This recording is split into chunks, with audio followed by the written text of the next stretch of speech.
అందరికీ వందనాలు. Praise the lord. ప్రియ దైవజన్మ, దేవుడు మనల్ని ప్రేమించి మరొక నూతన దినాన్ని మనకిచ్చినందుకు దేవుని స్తుతిస్తూ చిన్న ప్రార్థన చేసుకొని కార్యక్రమాన్ని ప్రారంభించుకుందాం. పరిశుద్ధుడు ప్రేమ కలిగిన తండ్రి, ఈ కార్యక్రమం అంతా మీకు మహిమార్థంగా మాకు దీవెనకరంగా జరిపించి మహిమ పొందమని యేసయ్య నామములో స్తుతించి ప్రార్థిస్తున్నాను తండ్రి. ఆమేన్. హల్లెలూయా. దేవునికి స్తోత్రం కలుగును గాక. ప్రియ దైవజన్మ, ఒక చిన్న కోరస్ పాడి ఆ తర్వాత దేవుని మాటలను క్లుప్తంగా ధ్యానం చేద్దాం.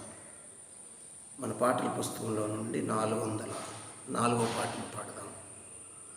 ఏ పాపం ఎరుగని ఓ పావనామూర్తి అనే పాటను పాడి జస్ట్ పల్లవి చరణం పాడుకొని దేవుని స్తుతిద్దాం. హల్లెలూయా. ఏ పాపమెరుగని ఓ పావనామూర్తి, పాప విమోచకుండా నా పాలి దైవమా, నా పాపములకు రాకి పాట్లు నొందినావా. ముళ్ళతో కిరీటమల్లి శిరముపై జల్లుమని మొత్తిరా, ముళ్ళ పోట్లకు శిరము తల్లడిల్లగ సొమ్మసిల్లిపోతివి రక్షక.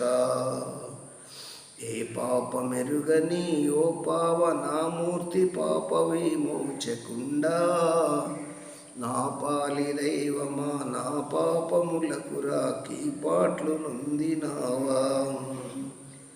కల్వరి గిరిదాక సిలువ మోయాలేక కలవరము నొందినావా. సిలువ నీతో మోయ తులువల వేరొకని తోడుగా నిచ్చినారా. ఏ పాపమెరుగని ఓ పావనామూర్తి, పాప విమోచకుండా నా పాలి దైవమా, నా పాపములకు రాకి పాట్లు నొందినావా.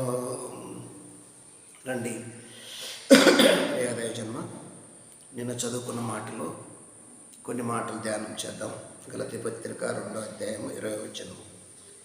నేను క్రీస్తుతో కూడా సిలువ వేయబడి ఉన్నాను, ఇకను జీవించువాడను నేను కాదు, క్రీస్తే నా యందు జీవించుచున్నాడు. నేనిప్పుడు శరీరమందు జీవించుతున్న జీవితము నన్ను ప్రేమించి నా కొరకు తన్ను తాను అప్పగించుకొనిన దేవుని కుమారుని యందలి విశ్వాసం వలన జీవించుచున్నాను. చిన్న ప్రార్థన. పరిశుద్ధుడు ప్రేమ నమ్మకం కలిగిన తండ్రి, హృదయపూర్వక కృతజ్ఞతాస్తుతులు చెల్లిస్తున్నాను. దిగివచ్చి మరొకసారి అయ్యా ఈ చదవబడినటువంటి వాక్యాన్ని ఇచ్చి మాకు ఉడ్డించి మాతో మాట్లాడి మహిమ పొందమని యేసునామములో అడుగుచున్నాను తండ్రి. ఆమేన్. హల్లెలూయా. దేవునికి స్తోత్రం కలుగును గాక. క్రీస్తు ప్రభునందు నాకు అత్యంత ప్రియమైనటువంటి జీవం కలిగిన దేవుని కుటుంబమా, దైవ సమాజమా, దేవుని ప్రజలారా, నిన్నటి దినాన కొన్ని విషయాలు మనం ధ్యానం చేస్తూ వచ్చాము. ఏమని ధ్యానం చేశాము అంటే, పౌలు ఒకప్పుడు హింసకుడు, దూషకుడు, హానికరుడు. పౌలుగా మారకమునుపు ఆయన పేరేంటి? సౌలు.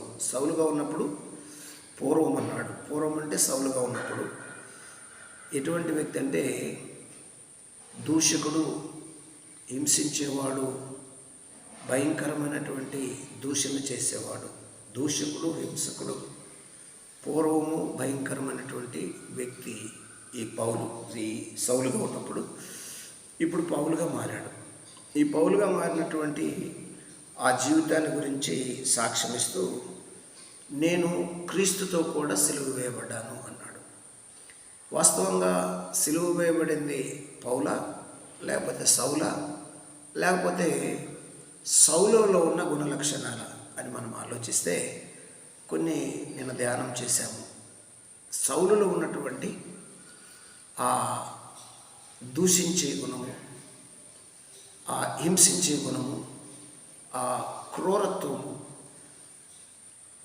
దానిని సిలువ వేశాను అని పౌలు సాక్ష్యమిస్తున్నాడు.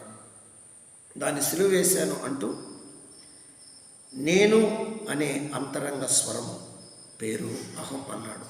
నేను అనే అంతరంగ స్వరం పేరేంటి? నేను అనే అంతరంగ స్వరం పేరు అహం. ఈ అహమును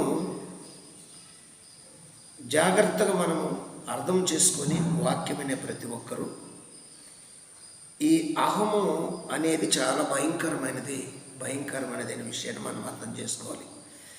ఈ అహం అనేది మనిషి లోపల దాగి ఉండే ఒక వికృతమైన మృగము. మనిషి లోపల దాగి ఉండే ఒక వికృతమైన మృగము. ఆ మృగానికి ఏమేమి ఉంటాయి? ఆ మృగానికి ఉండే గుణ లక్షణాలు ఏమిటి అంటే, ఎవరైనా దొరుకుతారేమో వారిని పట్టుకోవాలి, వారిని చంపాలి, వారిలో రక్తాన్ని పీల్చుకోవాలి అనే గుణలక్షణాలు మృగాలకు ఉంటాయి. కాబట్టి ఈ పాత స్వభావము, ప్రాచీన స్వభావము, ఈ అహము, గర్వము అనే ఆ స్వరము పేరు ఆ మృగముతో పోల్చాడు అపోస్తుడైన పౌలు భక్తుడు. ప్రియాదయ జన్మ, ఇప్పుడు ఆ గుణలక్షణాలు ఎవరిలో ఉంటాయో, ఎవరి లోపల ఉంటాయో వారు ఆ మృగముతో సహవాసం చేస్తారు అని అక్కడ మనము చదువుకున్న వాక్య భాగంలో నుండి అర్థం చేసుకోవాల్సినటువంటి విషయాలు ఉన్నాయి. ప్రియాదయ జన్మ, ఆ మృగ లక్షణాలు ఉంటే వీడు లోపల తరచు పశువులా ప్రవర్తిస్తాడు. ఎలా ప్రవర్తిస్తాడు? పశువులా ప్రవర్తిస్తాడు. అయితే ఈ అహం అనే మృగము సంపూర్ణంగా ఏ వ్యక్తిలో చనిపోతుందో అతడే అసలైనటువంటి క్రైస్తవుడు. ఈ అహం, నేను అనే మృగము ఏ వ్యక్తిలో చనిపోతుందో, ఏ వ్యక్తి చంపేసుకుంటాడో, ఏ వ్యక్తి ఈ మృగాన్ని సిలువకు దిగొడతాడో, సిలువ వేస్తాడో, అప్పుడు ఆ వ్యక్తి నిజమైన క్రైస్తవుడు. నిజమైన క్రైస్తవుడు అవ్వాలి అంటే ఇది చేయాలి. నిజమైన క్రైస్తవునిగా పిలిపించుకోవాలంటే ఇది చేయాలి. నిజమైన క్రైస్తవుడు అవ్వాలంటే పూర్తిగా ఈ అహం అనే మృగాన్ని సిలువ వేయాలి. అందుకే వానిని సిలువ వేయడని నిన్నటి దినాన్ని మనము ధ్యానం చేస్తూ వచ్చాం. దైవజనాత్మ, ఈ విషయాన్ని చాలా జాగ్రత్తగా మనము గమనించాలి. ఈ మృగము పూర్తిగా చనిపోయినప్పుడే, ఈ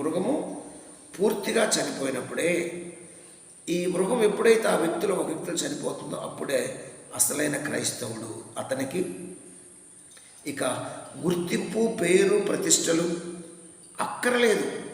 చనిపోయిన అతనికి పదవులు అసలే అక్కర్లేదు. 10 మంది ఏమనుకుంటారు, పరువు పోతుందేమో అన్న భయము బొత్తిగా ఉండదు.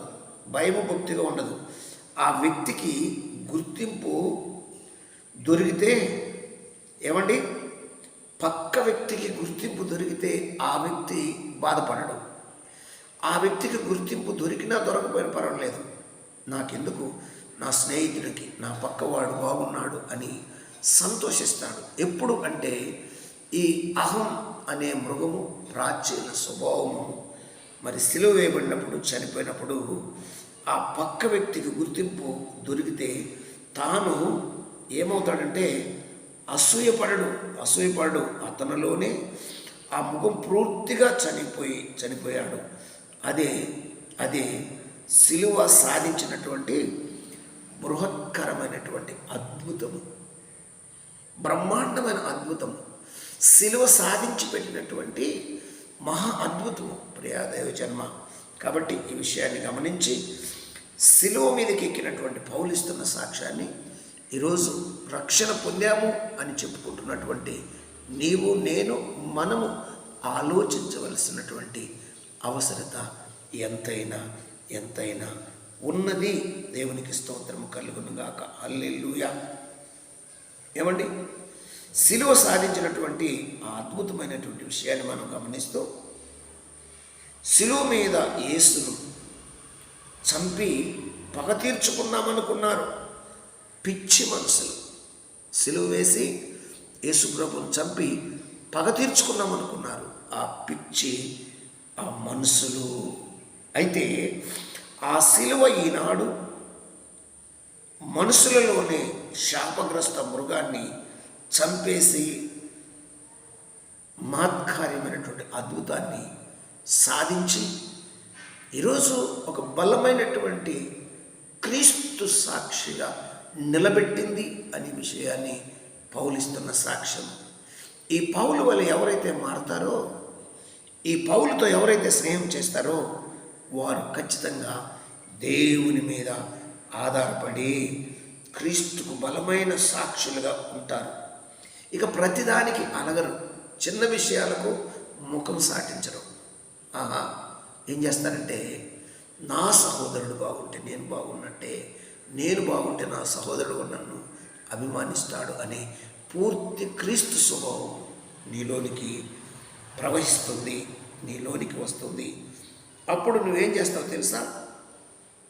అప్పుడు ఏం చేస్తావంటే ఇక బ్రతుకుతుంది ఎవరు? ఇతడులో క్రీస్తు బ్రతుకుతున్నాడు. క్రీస్తు వాక్య బీజం మూలముగా అతడిలో పుట్టినటువంటి నూతన జీవము బ్రతుకుతుంది. వాక్యము బీజము. చూసారా, మీరు క్షయమైన వాక్యము ద్వారా పుట్టలేదు, అక్షయమైన దేవుని వాక్యం అనే బీజము ద్వారా మీరు పుట్టితిరి అని 1 పేతురు పత్రిక 1వ అధ్యాయం 22, 23 వచనాల్లో మనకు అక్కడ పేతురు భక్తుడు స్పష్టంగా చెప్తాడు.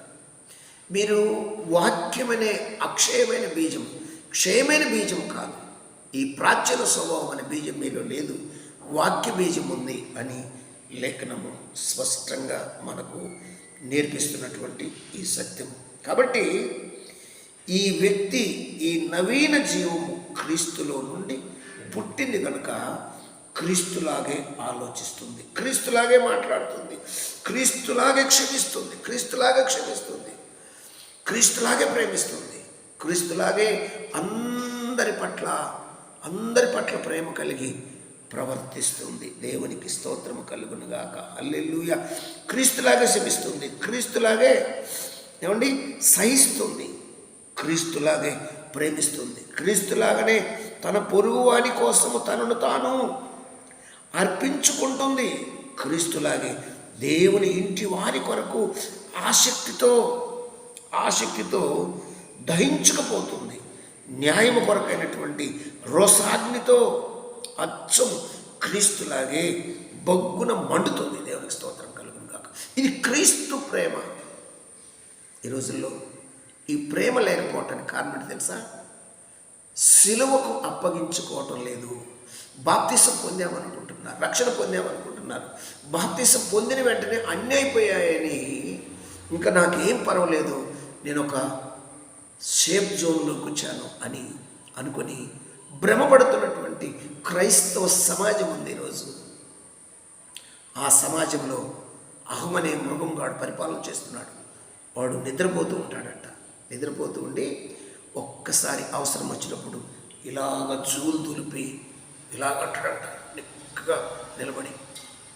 అప్పుడు పరిశుద్ధుల మీద ఆయుధాన్ని విసురుతుంటాడంట. ఎవరు తెలుసా? ప్రాచీన స్వభావం అనే మృగము. ఆ మృగానికి ఉండే లక్షణాలు ఏంటి తెలుసా? లోకమంతా వాడికి కావాలి, లోకంలో ఎన్ని కావాలి, పదవులు కావాలి, పొగడ్తలు కావాలి, హెచ్చింపులు కావాలి, ఘనతలు కావాలి, ఇంకా అన్నీ కావాలి వాడికి. వాటి కోసం వీడు పోరాడుతూ ఉంటాడు. ఎవరంటే ఆ మృగముగాడు. కానీ క్రీస్తులాగా బగ్గుమని మండాలంటే నువ్వు క్రీస్తుతో కూడా సిలువ వేయబడాలి. ఇక జీవించుతున్నది నేను కాదు, క్రీస్తుదే నా యందు జీవిస్తున్నాడు. ఈ జీవము ఇతరులకు తనకంటే యోగ్యులుగా ఎంచుకుంటుంది. ఇతరులు నాకంటే యోగ్యులను ఎంచుకుంటుంది, ఇతరులు నాకంటే మంచి వాళ్ళని ఎంచుకుంటుంది, ఇతరులు నాకంటే బాగా పనిచేస్తున్నారని ఎంచుతుంది. ఎందుకంటే మృగము చనిపోయింది, ఇప్పుడు క్రీస్తు ఉన్నాడు. తన్ను తాను తగ్గించుకుంటుంది, ఇతరులను హెచ్చిస్తుంది, ఇతరులను గుర్తింపు పొంది ఇతరులను కీర్తి ప్రతిష్టలను సాధిస్తే తాను సంతోషిస్తుంది. లోకమంతా తన సాటి సహోదరుని పొగుడుతుంటే చూసి మురిసిపోతుంది. హల్లెలూయా, మురిసిపోతుంది ప్రియా దైవజన్మ. ఆ మురిసిపోయే ఆ ప్రేమ, ఇతరుల అభిప్రాయాలను ఒకవేళ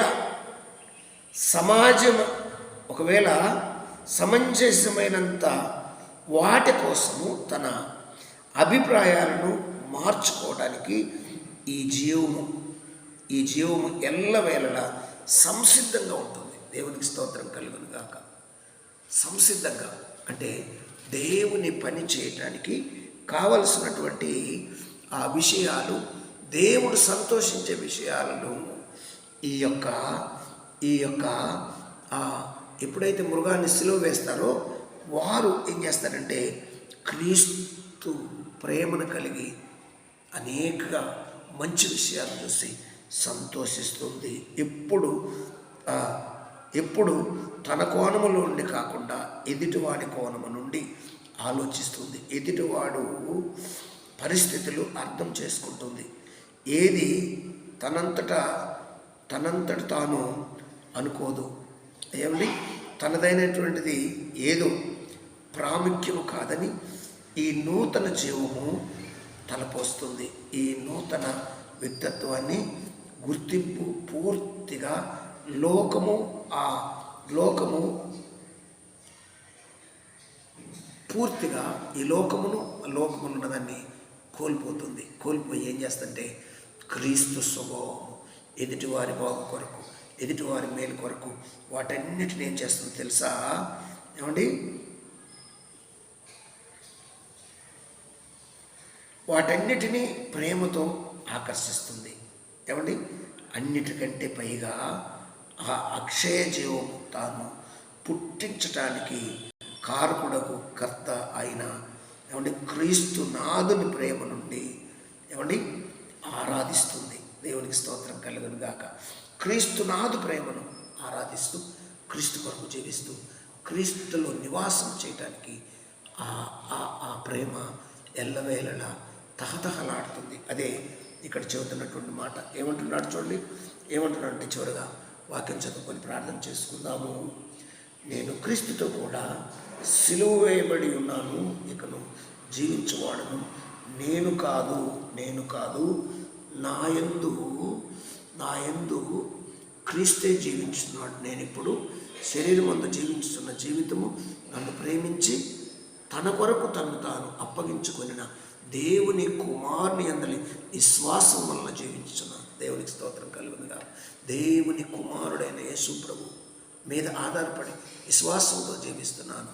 కాబట్టి ఎవరైతే ప్రాచీన స్వభావము, ఆ దూషించే పద్ధతి, హింసించే పద్ధతి, హేళన చేసే పద్ధతి, ప్రాచీన స్వభావాన్ని సిలువ వేస్తారు, మృగాన్ని సిలువ వేస్తారు, నూతన జీవం, నూతన స్వభావం, నూతన గుణాలు, క్రీస్తు ప్రేమను ప్రత్యక్షపరుస్తారు.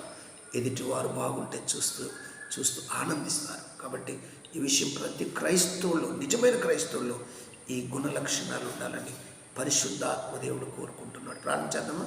పరిశుద్ధుడు, ప్రేమ కలిగిన తండ్రి, వాక్యం ఫలింప చేసి మై పొందమని మీ పాసను చేర్చుకుని వేస్తున్నామని అడుగుతున్నాను తండ్రి. ఆమేన్. God bless you. దేవుడు దీవించి ఆశీర్వదించును గాక. ఆమేన్.